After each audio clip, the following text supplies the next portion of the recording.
क्या बढ़ रही है दूरियां आपके और आपके पार्टनर के बीच, और अब सामंजस्य की कोई गुंजाइश ही नहीं बची। मामला कोर्ट कचहरी तक जा रहा है, कागज बन रहे हैं तलाक के।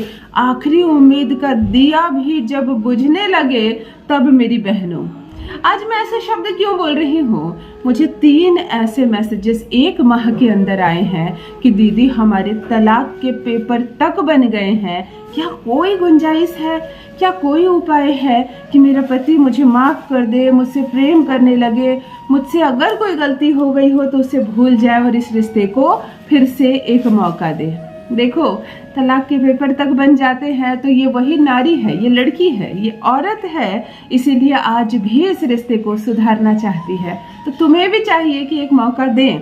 अपने परिवार वालों की बात मानना बहुत अच्छी बात है, अपनी माँ की, अपने पिता की बात मानना संसार में सबसे अच्छी बात है, परंतु थोड़ा सा समय उस अर्धांगिनी को भी दो जिसके साथ साथ फेरे लिए हैं तुमने। बिल्कुल मुंह मत मोड़ लो उससे, सिर्फ अपनी माँ की बात में आकर, सिर्फ अपने समाज में किसी की बात मानकर। चलो, मेरा काम है समझा देना। जब बात बिगड़ने लगे रिश्तों में, बात बात में बहस होने लगे, बहस बढ़ने लगे और लड़ाई झगड़े तक पहुंच जाए, जब इतने झगड़े हो कि तुम्हें मायके पहुंचा दिया जाता है, साल 10 साल बीत जाते हैं, तुम्हें कोई लाने नहीं जाता, तुम्हारे पिता को अपमानित किया जाता है, तुम्हारे भाई को अपमानित किया जाता है, ससुराल में तुम्हें नहीं आने देंगे, ये लड़की हमारे घर के लायक नहीं है, हमारे घर में ये बहुत बदमाशियां करती है, नहीं चलेगी यहाँ ये सब, हमें नहीं रहना है, इसे लेकर जाओ यहाँ से। इस तरह के शब्द सुनती हो तो तुम सोच में पड़ जाती हो कि आखिर क्या इतनी बड़ी गलती मैंने कर गई कि मुझे इतनी बड़ी सजा मिल रही है। लड़कों के लिए ये पुरुष प्रधान समाज है, बहुत सारे रास्ते खुले हुए हैं, परंतु महिलाओं पर कहीं ना कहीं प्रश्न चिन्ह लग जाता है। तुम्हारे अंदर ही कोई खराबी होगी कि तुम्हारे पति ने तुम्हारा त्याग कर दिया, तुम्हारे ससुराल से तुम्हें निकाला गया, यानी तुमने कुछ बदमाशी की होगी, कहीं तुम्हारा चक्कर किसी के साथ तो नहीं। इस तरह के सारे आरोप महिला पर ही लगती है, इसीलिए तो महिला सोचने लगती है, थोड़ा बहुत सहती है ताकि ससुराल में वो अपने कदम जमा कर रखे। तो ये तुम्हारी शुक्र है, ये तुम्हारे भाग्य से जुड़ी महिला है, ये तुम्हारी पत्नी है, थोड़ा ध्यान इस पर भी दो।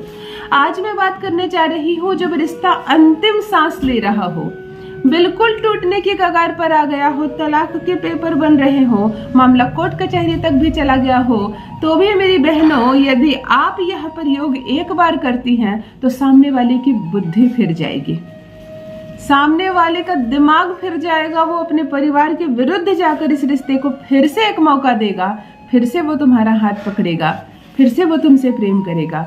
उसके दिमाग के सामने, उसकी आंखों के सामने वो सारे मंजर फिर से आएंगे जो उसने नहीं देखे दूसरों की बातों में आकर। तुम्हारा वो चेहरा आएगा उसके सामने जो उसने नहीं देखा दूसरों की बातों में आकर। वो तुमसे प्रेम करेगा, वो तुमसे बातें करेगा, बातें होंगी तो सब कुछ क्लियर हो जाएगा, रिश्ते फिर से सांस लेंगी, तुम्हारा ये टूटता बिखरता रिश्ता फिर से जुड़ जाएगा। यकीन मानो सब कुछ बहुत अच्छा हो जाएगा। जान लीजिए प्रथम मैं कौन हूँ। नमस्कार दोस्तों, मैं हूँ खुशबू सिंह। बहुत स्वागत, बहुत अभिनंदन करती हूँ आप सबका अपने YouTube चैनल ज्योतिष ज्ञान में। कैसे हैं आप और घर में सब कैसे हैं? मेरे कमेंट सेक्शन में जय माता दी, हर हर महादेव अवश्य लिखें, अपनी खैरियत मुझे ज़रूर बताएं।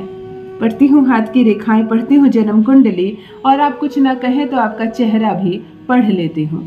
करम है, कृपा है ऊपर वाले की, प्रेम है आप सबका। जुड़िए ज्योतिष ज्ञान चैनल से।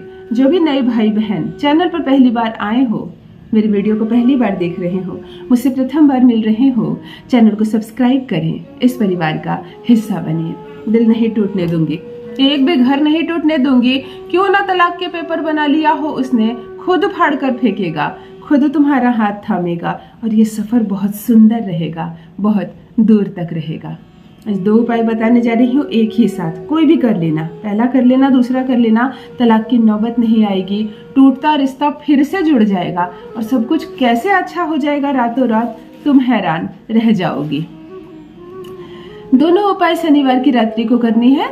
7 लौंग का ये उपाय है। ध्यान से सुनो। प्रथम क्या करना है, एक सफेद कागज का टुकड़ा ले लेना है, एक काले रंग की कलम ले लेनी है। तुम्हें बड़ा सुंदर सा एक दिए का चित्र बनाना है। दिया बनाना, दिया कैसे बनता मुझसे मत पूछना, क्रोम में खोल लेना, गूगल में निकाल लेना, दिए की तस्वीर निकालनी और जलता हुआ दिया बनाना, यानी कि दिए में एक लौ भी बनाना है। दिए के अंदर 7 लौंग की तरह 7 डैश दे देना, मतलब लौंग बना देना। सुंदर हो तुम्हारी पेंटिंग तो लौंग की तरह लौंग बना देना, 7 लौंग। इस दिए के बीच में लिखना अपने पति का नाम। बिल्कुल जहां लौंग बनाया तुमने बीचों बीच में अपने पति का नाम लिखना। एक दिया बनाना, समझ लो, दिए में 7 लौंग भी बनाना अंदर में, और बीच में अपने पति का नाम लिख देना। दिए के बाएं साइड तुम्हें अंक लिखना है 5 6 1 1, यानी 5 6 1 1। और दिए के बाहर दाहिने साइड, बाएं साइड तुमने अंक लिख दिया, दिए के बाहर तुम्हें लड़के की माता और पिता दोनों का नाम लिखना है। उसके पिता का नाम लिख देना, उसकी माँ का नाम, आगे माँ का नाम पिता का नाम, कैसे भी लिखो कोई फर्क नहीं पड़ता, परंतु बीच में तुम्हें अपने पति का नाम, दिए के दाहिने साइड पति के पिता और माँ का नाम, दिए के बाएं साइड तुम्हें ये अंक 5 6 1 1 तुम्हें लिखना है। इसे मोड़ देना। आज रात्रि शनिवार को ही उसी समय तुम्हें एक दिया जलाना है घी भर के। इस दिए में 7 लौंग डालना है जैसा तुमने चित्र बनाया है। इसे हाथ में ऐसे पकड़ना है और कहना है ओम वक्री वक्री वक्री, और इसे संपूर्ण जला देना है। संपूर्ण जलाकर ये खाक हो जाए। ये प्रथम उपाय बता रही हूँ। अगर तुम्हें दूसरा उपाय करना है तो तुम्हें प्रथम उपाय नहीं करना है, या प्रथम करो या दूसरा करो। दूसरा उपाय, इसी पेपर पर तुम्हें दिया नहीं बनाकर तुम्हें एक मोमबत्ती बनानी है, कैंडल बनाना है। कैंडल के बीचों बीच तुम्हें पार्टनर का नाम लिख देना है। ये जो लंबा कैंडल तुमने बनाया, इसे बीचों बीच में तुम्हें अपने पार्टनर का नाम लिखना है। कैंडल के बाईं ओर तुम्हें ये अंक लिखना है 5 6 1 1, और कैंडल के दाहिनी ओर लड़का की माँ और पिता का नाम। बात समझ में आ गई? ये मोमबत्ती जलती हुई बनाना, निशान तुम्हें जलती हुई बनाना है। तुम्हें यहाँ लौंग का प्रयोग नहीं करना है। मोमबत्ती के ऊपर एक आग बनाना, आग के बीच किरण भी देना, मानो पूरा जागरूक हो ये कागज। इस कागज को 4 फोल्ड कर देना, हाथ में पकड़ लेना और एक कैंडल जलाना, एक मोमबत्ती जलाना जैसा तुमने चित्र बनाया है उसे पश्चिम दिशा की ओर चेहरा करना। दिया भी जो तुम जलाओ तुम भी पश्चिम दिशा की ओर कहना। यहाँ कहना ओम वक्री वक्री तन्मय नमः, और इस कागज को जलाकर खाक कर देना। ये एक वशीकरण है, किंतु बहुत प्रभावकारी वशीकरण है। कोई इसे करते वक्त तुम्हें देखे नहीं। ये शब्द जो तुम मुझसे बोलो कोई अन्य ना सुन ले, कहीं भी इसकी चर्चा मत करना। ये इतना, जब स्थिति बिल्कुल खराब हो जाए तब ये प्रयोग करना। और देखो, एक बार किया गया तुम्हारा यह प्रयोग, तलाक के पेपर फाड़ कर फेंक देगा, फिर से तुम्हें एक मौका देगा। वो दुनिया से लड़ जाएगा तुम्हारा हाथ थामने के लिए। कुछ ऐसी अवस्था आएगी कि दुनिया देखते रह जाएगी तुम दोनों के प्यार को। अवश्य करें, अपना अनुभव मेरे साथ भी अवश्य साझा करें। दोनों साथ रहो, दोनों प्रेम से रहो, खुश रहो दोनों। बहुत बहुत धन्यवाद।